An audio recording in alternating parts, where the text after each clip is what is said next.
In the kingdom of Eldergrove, status was everything. Gold meant power. Bloodlines meant survival. And Elara? Elara had nothing.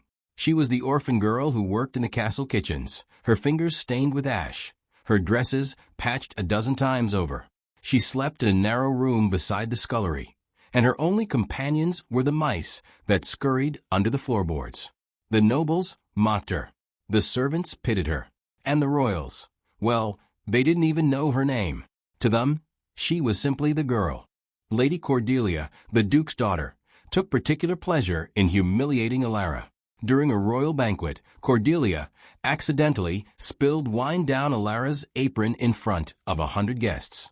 "Oh, how clumsy of me," Cordelia sneered. "But I suppose dirt is your natural state, isn't it?" The court erupted in laughter. Elara said nothing. She simply knelt, gathered the broken glass, and faded back into the shadows. But that night, as she nursed a cut on her palm, she whispered a promise to the moon. "I will not break."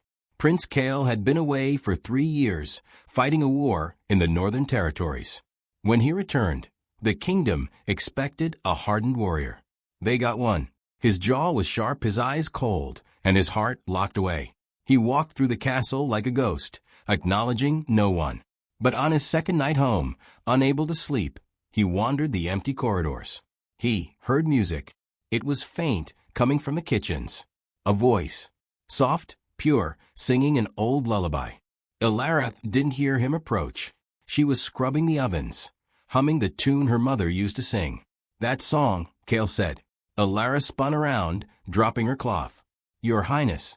"I'm sorry, I didn't mean to disturb. Where did you hear that song?" he pressed. Elara hesitated. "My mother. She sang it to me before she died." Kale's expression shifted. It wasn't anger. It was recognition. "My mother sang that same song," he whispered, "the night she disappeared." Word spread like wildfire. The prince spoke to the orphan. Lady Cordelia was furious. "He probably felt sorry for the rat," she scoffed. But Kale didn't stop. He started visiting the kitchens daily. He brought her books. He asked about her childhood. The court was scandalized. The king summoned his son. "You are embarrassing this family," the king growled. "She is no one." But Kale stood firm. "Father," he said, "there is a reason she looks like the portrait in the East Wing." That night, Kale brought Elara to the East Wing. It was a part of the castle she had never seen. Dusty chandeliers, faded tapestries. And there, above the fireplace, hung the portrait of the late Queen Anera. Elara gasped. The woman in the painting had her eyes, her hair, her smile. "Everyone said I looked like my mother," Kale said quietly. "But you look exactly like her." Elara's hands trembled. "That doesn't mean anything. Lots of people share features." "Look at the necklace," Kale urged. Around the queen's neck in the portrait was a silver locket shaped like a crescent moon. Elara touched her own collar. Beneath her rough tunic, she wore the same locket. It was the only thing her mother had left her. She pulled it out. Kale's breath caught. "It's the royal locket," he said. "It was stolen the night my mother vanished." Elara felt the world tilt. "I don't understand. My mother was a seamstress. She worked in the villages. She never came to the castle. Unless," Kale said slowly, "she was running away from it. They sought out the oldest servant in the castle, Marta, the head housekeeper, a woman who had served 3 monarchs. Her hands were gnarled, her eyes clouded with cataracts, but her memory was sharp as a blade. When she saw the locket, she wept. I promised her I would never tell," Marta whispered. "The queen gave birth to twins, a boy and a girl, but the king wanted only an heir. A spare daughter was inconvenient. The queen feared the child would be sent away, or worse. So she gave the baby to a trusted seamstress and begged her to raise the child in secret. Elara was not an orphan. She was a princess, the rightful twin sister of the crown prince. Her mother had not abandoned her. She had saved her. And the lullaby? It was the royal lullaby, sung only to the children of the sovereign. Elara didn't scream. She didn't cry.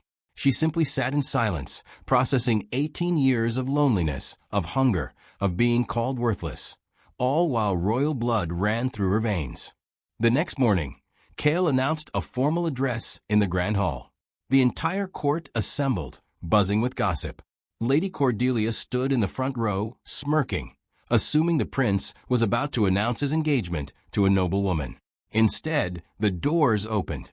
Elara entered, dressed not in silk, but in her cleanest wool dress, the silver locket visible on her chest. She walked slowly, terrified, but with her chin held high. Cale met her in the center of the hall, and then in front of the king, the court, and his fiercest enemies, the crown prince of Eldergrove Knelt. "My father kept a secret from this kingdom for 18 years, Cale announced, his voice echoing off the stone walls. "I have a sister, the queen's firstborn daughter. She was hidden away to protect her from the cruelty of those who saw her as a threat." He took Elara's hand. "This is Elara, my twin, your true princess." The silence was deafening. Lady Cordelia's face drained to color. The king gripped his throne, speechless. Elara looked out at the crowd who had mocked her, and for the first time in her life, she did not look away. The king did not deny it. He couldn't. The locket, the testimony, the striking resemblance, it was undeniable. He had convinced himself he was protecting the kingdom from a succession crisis. In truth, he had been protecting his own pride. Elara did not forgive him. Not yet. But she accepted her title. She moved into the East Wing, where her mother's portrait watched over her. She did not become soft. She remained the girl who scrubbed floors and patched her own socks. But now, when she walked the corridors, the guards bowed.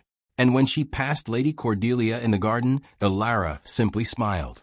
It was the most terrifying smile Cordelia had ever seen.